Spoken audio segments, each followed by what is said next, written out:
Chapter 14. In London. My younger brother was in London when the Martians fell at Woking. He was a medical student working for an imminent examination, and he heard nothing of the arrival until Saturday morning. The morning papers on Saturday contained, in addition to lengthy special articles on the planet Mars, on life in the planets, and so forth, a brief and vaguely worded telegram, all the more striking for its brevity. The Martians, alarmed by the approach of a crowd, had killed a number of people with a quick-firing gun, so the story ran. The telegram concluded with the words, "Formidable as they seem to be, the Martians have not moved from the pit into which they have fallen, and indeed seem incapable of doing so. Probably this is due to the relative strength of the Earth's gravitational energy." On that last text, their leader-writer expanded very comfortingly.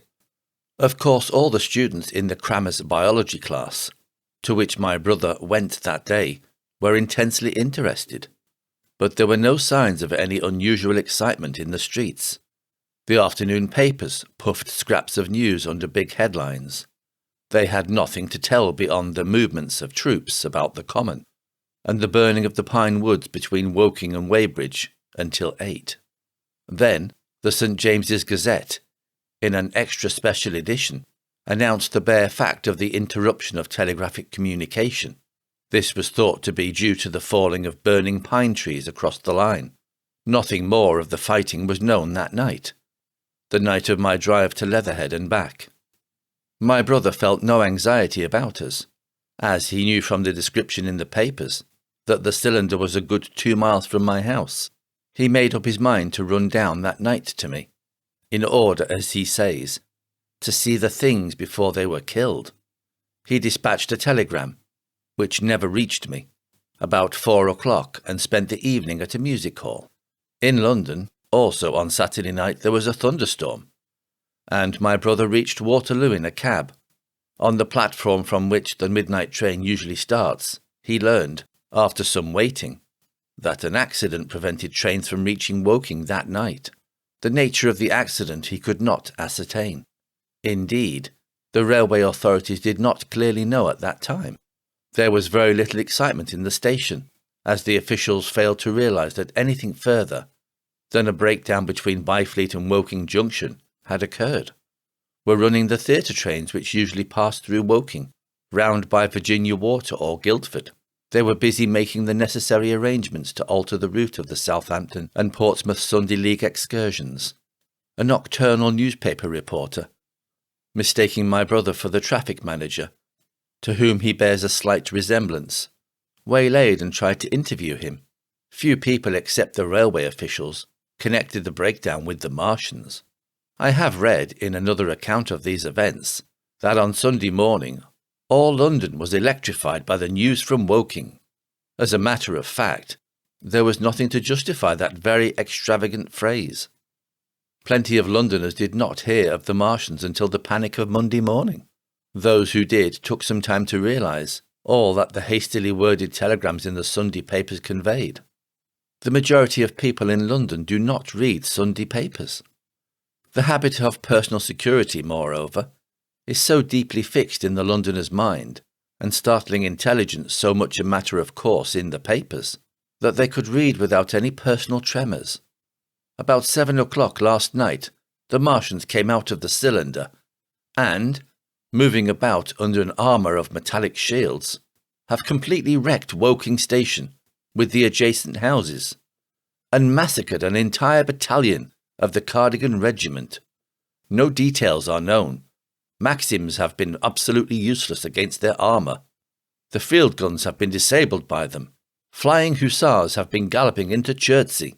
The Martians appear to be moving slowly towards Chertsey or Windsor. Great anxiety prevails in West Surrey, and earthworks are being thrown up to check the advance Londonward.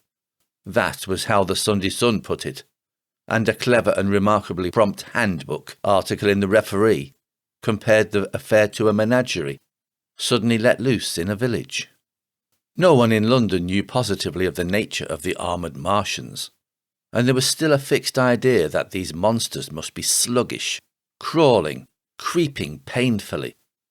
Such expressions occurred in almost all the earlier reports. None of the telegrams could have been written by an eyewitness of their advance. The Sunday papers printed separate editions as further news came to hand, some even in default of it. But there was practically nothing more to tell people until late in the afternoon, when the authorities gave the press agencies the news in their possession. It was stated that the people of Walton and Weybridge and all the district were pouring along the roads Londonward, and that was all. My brother went to church at the Foundling Hospital in the morning, still in ignorance of what had happened on the previous night. There he heard allusions made to the invasion, and a special prayer for peace. Coming out, he bought a referee. He became alarmed at the news in this, and went again to Waterloo Station to find out if communication were restored. The omnibuses, carriages, cyclists and innumerable people walking in their best clothes seemed scarcely affected by the strange intelligence that the news vendors were disseminating. People were interested, or, if alarmed only on account of the local residents. At the station, he heard for the first time that the Windsor and Chertsey lines were now interrupted. The porters told him that several remarkable telegrams had been received in the morning from Byfleet and Chertsey stations, but that these had abruptly ceased. My brother could get very little precise detail out of them. "There's fighting going on about Weybridge," was the extent of their information. The train service was now very much disorganised. Quite a number of people who had been expecting friends from places in the southwestern network were standing about the station. One grey-headed old gentleman came and abused the southwestern company bitterly to my brother. "It wants showing up," he said. 1 or 2 trains came in from Richmond, Putney and Kingston, containing people who had gone out for a day's boating and found the locks closed, and a feeling of panic in the air. A man in a blue and white blazer addressed my brother, full of strange tidings. "There's hosts of people driving into Kingston in traps and carts and things, with boxes of valuables and all that," he said. "They come from Molesey and Weybridge and Walton, and they say there's been guns heard at Chertsey. Heavy firing, and that mounted soldiers have told them to get off at once, because the Martians are coming. We heard guns firing at Hampton Court Station, but we thought it was thunder. What the dickens does it all mean?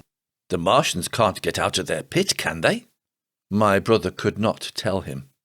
Afterwards, he found that the vague feeling of alarm had spread to the clients of the Underground Railway, and that the Sunday excursionists began to return from all over the southwestern lung, Barnes, Wimbledon, Richmond Park, Kew, and so forth, at unnaturally early hours. But not a soul had anything more than vague hearsay to tell of. Everyone connected with the terminus seemed ill-tempered. About 5 o'clock, the gathering crowd in the station was immensely excited by the opening of the line of communication, which is almost invariably closed, between the southeastern and the southwestern stations, and the passage of carriage trucks bearing huge guns and carriages crammed with soldiers. These were the guns that were brought up from Woolwich and Chatham to cover Kingston. There was an exchange of pleasantries. "You'll get eaten," "We're the beast tamers," and so forth. A little while after that, a squad of police came into the station and began to clear the public off the platforms, and my brother went out into the street again. The church bells were ringing for evensong, and a squad of Salvation Army lassies came singing down Waterloo Road. On the bridge, a number of loafers were catching a curious brown scum that came drifting down the stream in patches. The sun was just setting, and the clock tower and the Houses of Parliament rose against one of the most beautiful skies it is possible to imagine, a sky of gold, barred with long transverse stripes of reddish-purple cloud. There was talk of a floating body. One of the men there, a reservist he said he was, told my brother he had seen the heliograph flickering in the west. In Wellington Street, my brother met a couple of sturdy roughs, who had just been rushed out of Fleet Street with still wet newspapers and staring placards. "Dreadful catastrophe," they bawled one to the other down Wellington Street. "Fighting at Weybridge. Full description. Repulse of the Martians. London in danger." He had to give the threepence for a copy of that paper. Then it was, and then only, that he realized something of the full power and terror of these monsters. He learned that they were not merely a handful of small, sluggish creatures, but that they were minds swaying vast mechanical bodies, and that they could move swiftly and smite with such power that even the mightiest guns could not stand against them. They were described as vast spider-like machines, nearly 100 feet high, capable of the speed of an express train, and able to shoot out a beam of intense heat. Masked batteries, chiefly of field guns, had been planted in the country about Horsham Common, and especially between the Woking district and London. 5 of the machines had been seen moving towards the Thames, and one, by a happy chance, had been destroyed. In the other cases the shells had missed, and the batteries had been at once annihilated by the heat rays. Heavy losses of soldiers were mentioned, but the tone of the dispatch was optimistic. The Martians had been repulsed. They were not invulnerable. They had retreated to their triangle of cylinders again. In the circle about Woking, signallers with heliographs were pushing forward upon them from all sides. Guns were in rapid transit from Windsor, Portsmouth, Aldershot, Woolwich, even from the north, among others.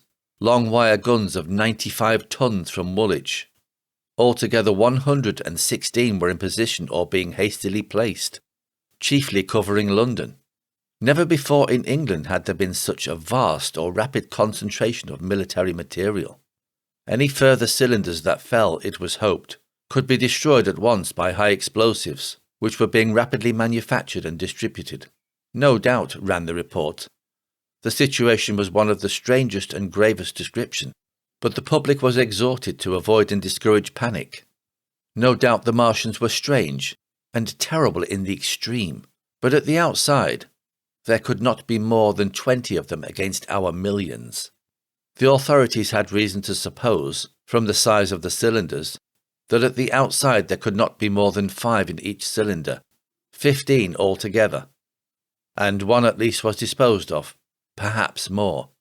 The public would be fairly warned of the approach of danger, and elaborate measures were being taken for the protection of the people in the threatened southwestern suburbs. And so, with reiterated assurances of the safety of London, and the ability of the authorities to cope with the difficulty, this quasi-proclamation closed. This was printed in enormous type on paper so fresh that it was still wet, and there had been no time to add a word of comment. It was curious, my brother said, to see how ruthlessly the usual contents of the paper had been hacked and taken out to give this place. All down Wellington Street people could be seen fluttering out the pink sheets and reading, and the Strand was suddenly noisy with the voices of an army of hawkers following these pioneers. Men came scrambling off buses to secure copies. Certainly this news excited people intensely, whatever their previous apathy. The shutters of a map shop in the Strand were being taken down, my brother said, and a man in his Sunday raiment, lemon-yellow gloves even, was visible inside the window, hastily fastening maps of Surrey to the glass. Going on along the Strand, to Trafalgar Square, the paper in his hand, my brother saw some of the fugitives from West Surrey. There was a man with his wife and 2 boys and some articles of furniture in a cart, such as greengrocers use. He was driving from the direction of Westminster Bridge, and close behind him came a hay wagon, with 5 or 6 respectable-looking people in it, and some boxes and bundles. The faces of these people were haggard, and their entire appearance contrasted conspicuously with the Sabbath-best appearance of the people on the omnibuses. People in fashionable clothing peeped at them out of cabs. They stopped at the square as if undecided which way to take, and finally turned eastward along the Strand. Some way behind these came a man in work-day clothes, riding one of those old-fashioned tricycles, with a small front wheel. He was dirty and white in the face. My brother turned down towards Victoria, and met a number of such people.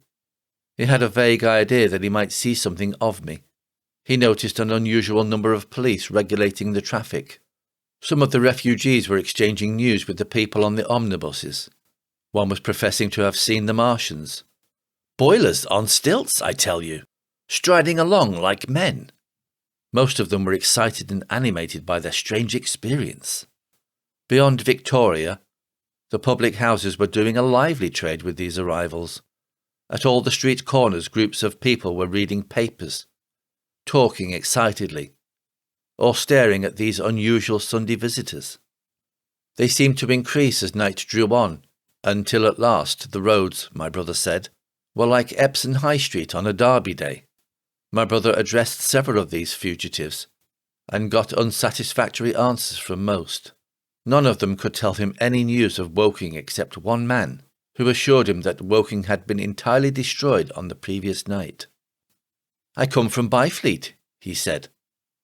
"A man on a bicycle came through the place in the early morning, and ran from door to door warning us to come away. Then came soldiers. We went out to look, and there were clouds of smoke to the south. Nothing but smoke, and not a soul coming that way. Then we heard the guns at Chertsey, and folks coming from Weybridge. So I've locked up my house and come on." At that time there was a strong feeling in the streets that the authorities were to blame for their incapacity to dispose of the invaders without all this inconvenience. About 8 o'clock a noise of heavy firing was distinctly audible all over the south of London. My brother could not hear it for the traffic in the main thoroughfares, but by striking through the quiet back streets to the river, he was able to distinguish it quite plainly. He walked from Westminster to his apartments near Regent's Park about 2. He was now very anxious on my account, and disturbed at the evident magnitude of the trouble. His mind was inclined to run, even as mine had run on Saturday, on military details. He thought of all those silent, expectant guns, of the suddenly nomadic countryside. He tried to imagine boilers on stilts, 100 feet high. There were 1 or 2 cartloads of refugees passing along Oxford Street, and several in the Marylebone Road, but so slowly was the news spreading that Regent Street and Portland Place were full of their usual Sunday night promenaders, albeit they talked in groups, and along the edge of Regent's Park there were as many silent couples walking out together, under the scattered gas lamps, as ever there had been. The night was warm and still, and a little oppressive. The sound of guns continued intermittently, and after midnight there seemed to be sheet lightning in the south. He read and reread the paper, fearing the worst had happened to me. He was restless, and after supper prowled out again aimlessly. He returned and tried in vain to divert his attention to his examination notes. He went to bed a little after midnight, and was awakened from lurid dreams in the small hours of Monday by the sound of door knockers, feet running in the street, distant drumming, and a clamour of bells. Red reflections danced on the ceiling. For a moment he lay astonished, wondering whether day had come or the world gone mad. Then he jumped out of bed and ran to the window. His room was an attic, and as he thrust his head out, up and down the street, there were a dozen echoes to the noise of his window sash, and heads in every kind of night disarray appeared. Enquiries were being shouted. "They are coming!" bawled a policeman, hammering at the door. "The Martians are coming!" and hurried to the next door. The sound of drumming and trumpeting came from the Albany Street barracks, and every night within earshot was hard at work killing sleep, with a vehement disorderly tocsin. There was a noise of doors opening, and window after window in the houses opposite flashed from darkness into yellow illumination. Up the street came galloping a closed carriage, bursting abruptly into noise at the corner, rising to a clattering climax under the window, and dying away slowly in the distance. Close on the rear of this came a couple of cabs, the forerunners of a long procession of flying vehicles, going for the most part to Chalk Farm Station, where the Northwestern special trains were loading up, instead of coming down the gradient into Euston. For a long time my brother stared out of the window in blank astonishment, watching the policemen hammering at door after door, and delivering their incomprehensible message.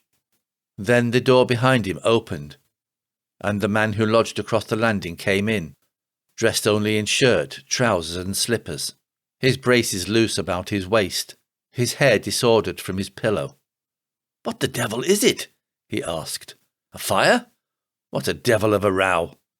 They both craned their heads out of the window, straining to hear what the policemen were shouting.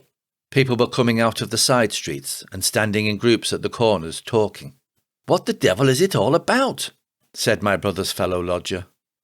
My brother answered him vaguely and began to dress, running with each garment to the window in order to miss nothing of the growing excitement. And presently men selling unnaturally early newspapers came bawling into the street. "London in danger of suffocation. The Kingston and Richmond defences forced. Fearful massacres in the Thames Valley." And all about him, in the rooms below, in the houses on each side and across the road, and behind in the park terraces and the 100 other streets of that part of Marylebone, and the Westbourne Park district and St Pancras, and westward and northward in Kilburn, and St John's Wood and Hampstead, and eastward in Shoreditch, and Highbury and Haggerton and Hoxton, and indeed through all the vastness of London from Ealing to East Ham, people were rubbing their eyes and opening windows to stare out and ask aimless questions, dressing hastily as the first breath of the coming storm of fear blew through the streets. It was the dawn of the Great Panic. London, which had gone to bed on Sunday night oblivious and inert, was awakened in the small hours of Monday morning to a vivid sense of danger. Unable from his window to learn what was happening, my brother went down and out into the street, just as the sky between the parapets of the houses grew pink with the early dawn. The flying people on foot and in vehicles grew more numerous every moment. "Black smoke!" he heard people crying, and again, "Black smoke!" The contagion of such a unanimous fear was inevitable. As my brother hesitated on the doorstep, he saw another news vendor approaching, and got a paper forthwith. The man was running away with the rest, and selling his newspapers for $1 each as he ran, a grotesque mingling of profit and panic. And from this paper my brother read that catastrophic dispatch of the Commander-in-Chief. "The Martians are able to discharge enormous clouds of a black and poisonous vapour by means of rockets. They have smothered our batteries, destroyed Richmond, Kingston and Wimbledon, and are advancing slowly towards London, destroying everything on the way. It is impossible to stop them. There is no safety from the black smoke, but in instant flight." That was all, but it was enough.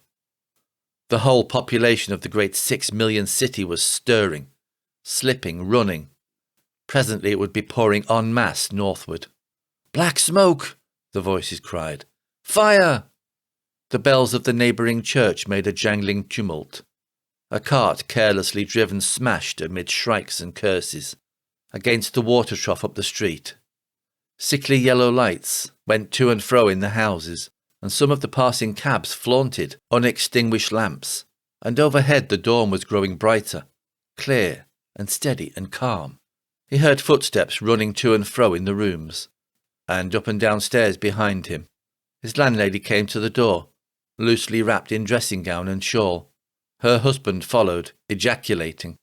As my brother began to realize the import of all these things, he turned hastily to his own room, put all his available money, some £10 altogether, into his pockets, and went out again into the streets.